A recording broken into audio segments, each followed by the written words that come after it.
ბოლნისში დაფუძნებული პოდკასტური რადიო, სადაც სხვადასხვა თაობა, პროფესია და პერსპექტივა ერთმანეთს ხვდება. ჩვენი რადიო აერთიანებს დიალოგებს, ისტორიებსა და გამოცდილებებს.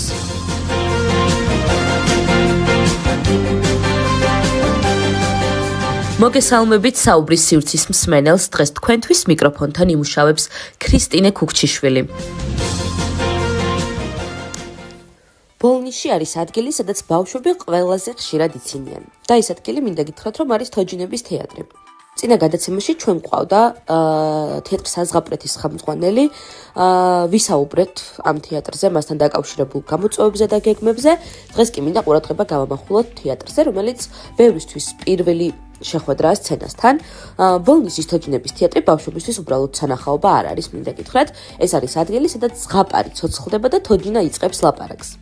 აქ ბავშვები პირველად იგებენ, რომ სცენა შეიძლება პატარაც იყოს, მაგრამ ემოცია უდიდესი. დღეს ვისაუბრებთ იმაზე, ვინ დგას ამ თეატრის უკან, როგორ იქნება სპექტაკლები და რატომ არის მნიშვნელოვანი, რომ ასეთ ქალაქში თოჯინების თეატრი არსებობდეს. ახლა კი გადავიდეთ მოდით სტუმართან და მოვისმინოთ ძალიან საინტერესო ისტორია ბოლნისის თოჯინების თეატრის შესახებ. მოგესალმებით, მე ვარ თამარ ბობოხიძე, 52 წლის, ვარ სამი შვილის დედა, ვარ დასაქმებული, ამ ეტაპისთვის ვარ ბოლნისის კულტურის სახლთან არსებული თოჯინების თეატრის ხელმძღვანელი და მაარსებელი. შემიძლიათ ჩემზე კიდევ გითხრათ. მუდმივად ვცდილობ განვითარდე, შევისწავლო სხვადასხვა პროფესია, სუძიებაში ვარ. მაგრამ თოჯინების თეატრი იყო, არის და ალბათ იქნება ჩემი ყველაზე დიდი გატაცება და ადგილი, საიდანაც დიდ სიამოვნებას ვიღებ ბავშვების სიხარულით. ეხლა ყავს ძალიან კარგი თანამშრომლები, გვიყვარს ერთმანეთი, ერთად ყოფნა გვიყვარს და აი ყოველთვის ვარ ძიებაში, რაღაცის შესწავლაში ვარ. როგორც არის ნათქვამი, ყოველ 7 წელიწადში ადამიანში ახალი ნიჭი იღვიძებს და მეც მე მგონი ასე ვარ. სულ რაღაც სიახლეს ვსწავლობ, ვისწავლე ბატიკა, ხატვა, შემდეგ კოლაჟს ვხატავდი, მერე მეშვექვსეც ვქარგავდი, მერე მღეროდი, მერე დაკვრას შევისწავლე, მერე რაღაც მოკლედ სულ ასეთ ძიებაში ვარ, რომ რაღაცა ახალი შევისწავლო და ყოველთვის რაღაც სიახლე დავათვალიერო. მიყვარს მოგზაურობა, ყურადღებით უსმენ, არ მიყვარს ექსკურსია ისეთ ადგილას, სადაც ვთქვათ არ ამიხსნიან, გიდი არ მესაუბრება და სიღრმისეულად არ შევისწავლი, რაც უნდა დავათვალიერო. არ მიყვარს მხოლოდ თვალიერება, მიყვარს ისტორიის მოსმენა. ქალაქ ბოლნისში თოჯინების თეატრის დაარსებაში მთავარი როლი მიგიწვით. როგორ მიხვედით ამ შედეგამდე და საიდან დაარსდა ეს თეატრი? როგორც უკვე ვთქვი, ბოლნისის კულტურის სახლთან არსებული თოჯინების თეატრის დამაარსებელი და ხელმძღვანელი ვარ. ბავშვობიდან მქონდა ეს იდეა, უყურე ტელევიზიით სპექტაკლს ბატის ჭუკი და ეს იყო ჩემი мотивация, რომ გავიზრდებოდი, აუცილებლად გავხსნედი თოჯინების თეატრს, სადაც ბოლნისელი ბავშვებიც იგივენაირ სიამოვნებას მიიღებდნენ, როგორც ტელევიზიით უყურე.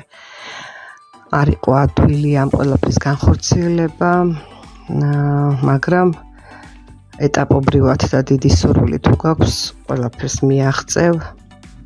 და ვიცი, ბევრი ქარტეხილები გამოვიარე და აი აქამდე მოვედი. არ დავეცი არასოდეს ვიცვლიდი, ვთქვათ, თანამოაზრეებს, სხვადასხვა თანამოაზრეები მიჯდებოდნენ და ასე მოვედი დღემდე. უყვარვართ ბოლნისში, გვყავს მაყურებელი და ყოველთვის ელიან ჩვენ სპექტაკლებს და ჩვენც არ ვიშურებთ ენერგიას. როგორც ვიცით, ბევრი ქალი მუშაობს თქვენთან ერთად. რას ფიქრობთ ქალის როლზე თეატრში? რაც შეეხება ქალების დასაქმებას თოჯინების თეატრში, მოხარული ვარ ამ კუთხით, რომ დასაქმებულები არიან ქალები, ჩართულები არიან საზოგადოებრივ საქმიანობაში. გვიჭირს ხოლმე ხმები, მამაკაცის ხმები და გვეხმარებიან ხან სანდრო ბეჟანიშვილი, ხან ალექსანდრე ჩალაძე, ხან ნიკა აბდუშელიშვილი. ეხლა გვინდა დავიხმაროთ ირაკლი შეყილაძე. და თამაშით ვათამაშებთ, დეკორაციას ვაკეთებთ ერთად, მხიარულად. გვიყვარს ერთმანეთი. ბევრი კურიოზებიც გვაქვს და ჩვენი რეპეტიციები იუმორით სავსეა. მახარებს ასეთი თანადგომა ერთმანეთის მიმართ, არა მხოლოდ სამსახურში, არამედ სამსახურის გარეთაც, თუ ვინმეს რაიმე პრობლემა აქვს, ერთ მუჭად შეკრულებულ ხდებით, ეს არის ჩვენი სიძლიერე.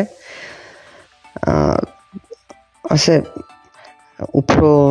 ვფიქრობ, რომ სპექტაკლებსაც ეთყობა ჩვენი გუნდურობა. ზოგადად მომხრე ვარ, ყველა ქალი იყოს დასაქმებული, უფრო ნაყოფიერი ხარ ოჯახშიც. უფრო მეტ განათლებას იღებ, გამოცდილებას იღებ, ვიღაცის აზრს ითვალისწინებ.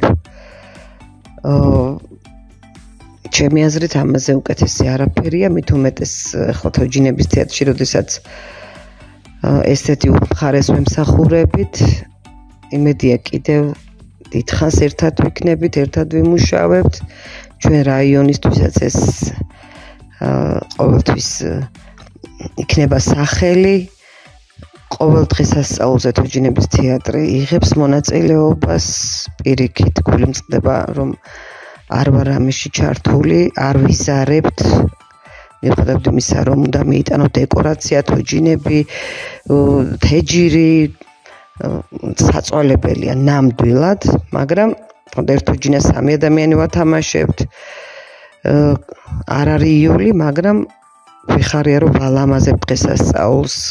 გვიხარია, რომ ჭირდებით ჩვენს რაიონს და იმედია დიდხანს ვიმუშავებთ ასე ერთობით და მეგობრულად.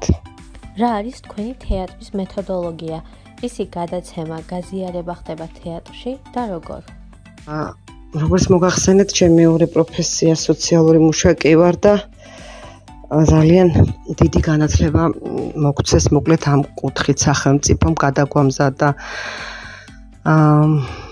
ჩაგვიტარდა ძალიან ბევრი ტრენინგი ბავშვის აღზრდის საკითხებზე, ოჯახის გაძლიერების საკითხებზე, პრევენციულ ღონისძიებების საკითხებზე, რომელიც თოჯინების თეატრშიც ძალიან გამოვიყენე.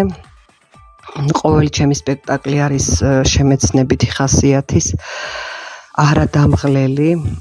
თქვენ ცნობიერად ყოველთვის რაღაც სასწაულოს ვდებ და ყოველთვის თითქმის სპექტაკლის შემდეგ აი მით უმეტეს ახლა ბაღების ჯგუფებს რომ ვიღებ, ყოველთვის მაქვს საუბარი, კითხვაზე პასუხი, რა ისწავლეს ამ სპექტაკლიდან და მხოლოდ სპექტაკლი არ არის ჩემის თოჯინების თეატრი, აუცილებლად რაღაც შემეცნებითია, რაღაც სასწავლოა, რაღაც სათამაშოა.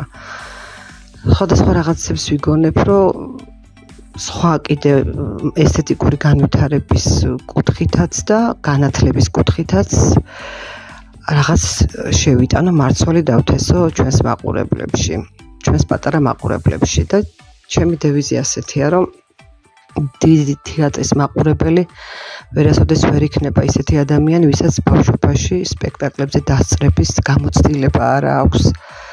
არ დადის კულტურულ ღონისძიებებზე, სიყვარული დიდობაში ვერ ჩამოყალიბდება. ცნობილი ფაქტია, რომ ხშირად თქვენი თეატრი საქველმოქმედო საქმიანობას ეწევა. ფიქრობ თუ არა, რომ პირველ რიგში მუნიციპალიტეტი, შემდეგ კი ხალხი, უფრო მეტად უნდა გეხმარებოდეთ და გიჭერდეთ მხარს. სწორად აღნიშნეთ, ჩვენი თეატრი ყველა თანამშრომელი ყოველთვის მზად არის გასწიოს საქველმოქმედო საქმიანობა. გვაქვს საქველმოქმედო ჩვენებები, უფასო ჩვენებები, სპექტაკლის. ეს ჩვენი ცხოვრების წესიდან გამომდინარე და ჩვენი ხასიათიდან გამომდინარე ხდება. არც ერთი არ ამბობს უარს საქველმოქმედო საქმიანობაში მონაწილეობის მიღებაზე. ზოგადად მე პირადად ასე მწამს, რომ ცხოვრება ბუმერანგია, რასაც გაუშვებ, იგივე უკან დაგიბრუნდება.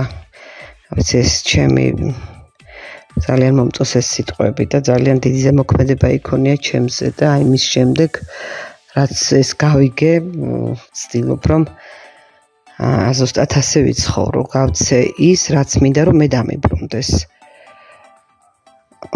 რა ვიცი ძალიან ბევრს ვაკეთებ ჩუმად ზოგადად ასე ვფიქრობ ახლა რომ საქველმოქმედო საქმიანობა იმისათვის უნდა გახდეს ცნობადი რომ სხვას გადასდო შეიძლება ვიღაცა სულ არ მოუვიდეს ეს აზრად მაგრამ გაიგებს რომ შენ ეს გააკეთე თვითონაც მოესურვოს ამის გაკეთება მხოლოდ ამას ემსახურება თუ არის ჩვენი საქველმოქმედო საქმიანობა ცნობადი ამას ემსახურება რომ სხვამაც გადაიღოს და გააკეთოს და არასოდეს იმას რომ ვიღაცამ მოგვიწონოს და ეს ყოველთვის ჩემთვის მიუღებელია რომ მადლობა ვიღაცამ გითხრას და იმიტომ ვაკეთებთ რომ ტაში დაგვიკრას ვიღაცამ და რისიკეთებას გინდა უნდა გააკეთო შენი სიამოვნებისთვის და იმისთვის რომ შენ გინდა ეს გააკეთო და არა იმიტომ რომ ვიღაცა მოგვიწონოს ჩემი აზრით აი ეს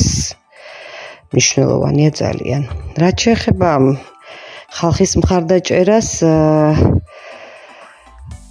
გვიჭირს ხოლმე ხანდახან მაყურებელი თოჯინების თეატრში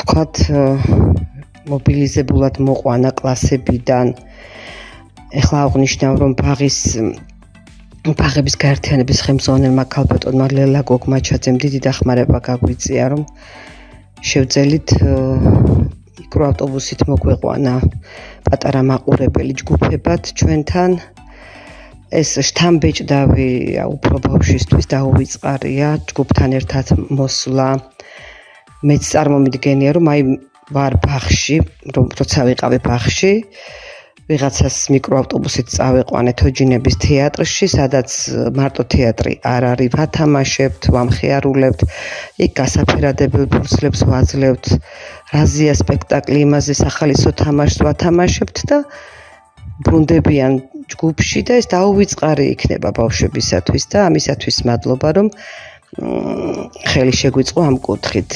სკოლებიდანაც გვიჭირს ბავშვების მოყვანა ეხლა ისე ჩართულები არიან კლასის დამრიგებლები და იმდენი საქმე აქვთ რომ ალბათ ვერ ახერხებენ ბავშვების მოყვანას, მაგრამ ვისურვებდით რომ აი ამ კუთხით დაგვეხმაროს. თოჯინების თეატრი ვერ იარსებებს მაყურებელის გარეშე, თუ არ გვეყოლა მაყურებელი და ჩვენ მოსახლეობას ვთხოვთ რომ მინიმალური თანხა დავადეთ ბილეთს.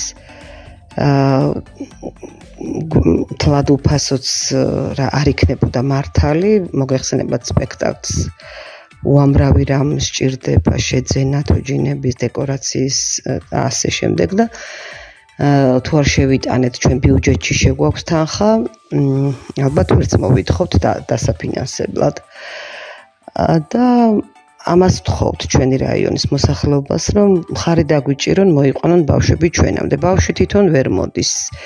და დიდ სიამოვნებას და სიხარულს ვანიჭებთ, როდესაც ჩვენთან არიან ისინი და ამაში დარწმუნებულები იყვნენ ჩვენი მშობლები, რომ იქნება ძალიან ბავშვური ჩვენი სპექტაკლი, გემოვნებიანი და დაუვიწყარი იქნება ალბათ, როდესაც დიდი გაიზრდება ბავშვი ყოველთვის ტკბილ მოგონებად დარჩება თოჯინების თეატრში სტუმრობა.